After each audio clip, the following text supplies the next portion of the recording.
أنا أدعو، نعم أدعو رجال الأعمال، أدعو كل اللي كانوا المشهورين اللي عندهم أموال يتبرعوا للشعب السوري، لكن ما يجي واحد يعطي طفل سوري المال والطفل السوري حاط راسه في الأرض.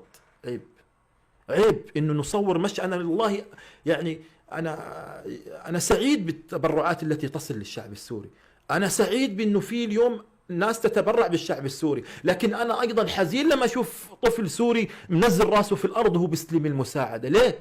يقول له ارفع راسك أنت سوري، ارفع راسك أنت شامي، ما تخلي المرأة لما تيجي تستلم منك المبلغ وهي حاطة خجلانة. ليه تصوروا الشعب السوري بهذا الذل وبهذا الهوان؟ احنا المحتاجين والله لو قدمنا للشعب السوري حر أموالنا، حر أموالنا، نحن مقصرين بالشعب السوري.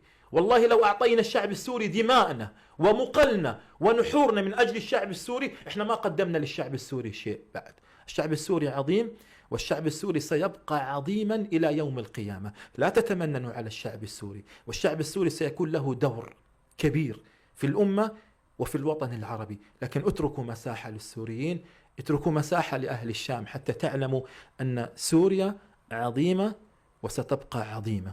البعض اليوم يتعامل مع الشعب السوري أن الشعب السوري ناقصه فلوس، وأنه اليوم الإهانة وصلت إلى الشعب السوري إنه والله هذا الشعب السوري والله جعان. الشعب السوري لا، أنت الجعان. إنه الشعب السوري محتاج، أنت المحتاج. إنه الشعب السوري مش لاقي يأكل، لا أنت اللي مش لاقي تأكل. الشعب السوري طوال حياته رافع راسه. الشعب السوري يعني لولا إنه الزمن جار عليه، ولولا إنه الظالمون والدكتاتوريين جاروا عليه، لكانت سوريا اليوم هي القبلة الأولى للسياحة، القبلة الأولى للكرامة وللعزة في الوطن العربي. فأنا أقول كفى ثم كفى ثم كفى إنه نتعامل مع الشعب السوري والله إنه شعب ينتظر التبرعات. الشعب السوري كريم والشعب السوري عفيف.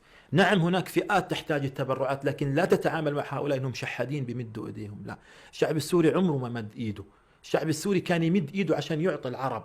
الشعب السوري أنا قلتها كان يصنع الجبن هو من الذي كان يصدر الجبن للوطن العربي وللعالم؟ السوريين. ولم يعطي العرب للسوريين إلا الجبن والخيانة. فما تتعاملوا مع السوريين إنه والله هذا السوري. واليوم إحنا اليوم أي واحد اليوم في عالم المواقع الاجتماعية بده يشتهر يتاجر بالغلابة في سوريا. أي واحد اليوم بده يلم لايكات ومعجبين على مواقع التواصل الاجتماعي بيجيب لك سوريا، يتاجر بسوريا، يتاجر بالنازحين، يتاجر بالفقراء. لا يا أخي، لا. أنت حينما تقدم صدقة ولا تقدم مال تقدمه لوجه الله، لكن لا تجعل العالم ينظر إلى الشعب السوري كشعب محتاج. الشعب السوري عظيم، والشعب السوري ستعود له مكانته، والشعب السوري سيعود من المهجر ليبني وطنه عما قريب بإذن الله. فما نتعامل مع الشعب السوري هذا التعامل. عيب أن اليوم والله أنظر إلى المواقع الاجتماعية صار كل حربنا وكل سجالاتنا اليوم إنه والله مين قدم للشعب السوري ومين ما قدم.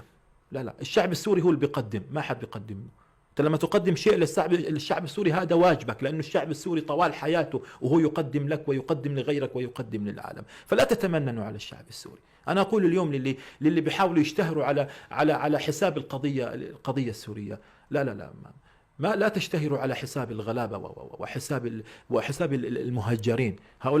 هؤلاء بيرفعوا رؤوسهم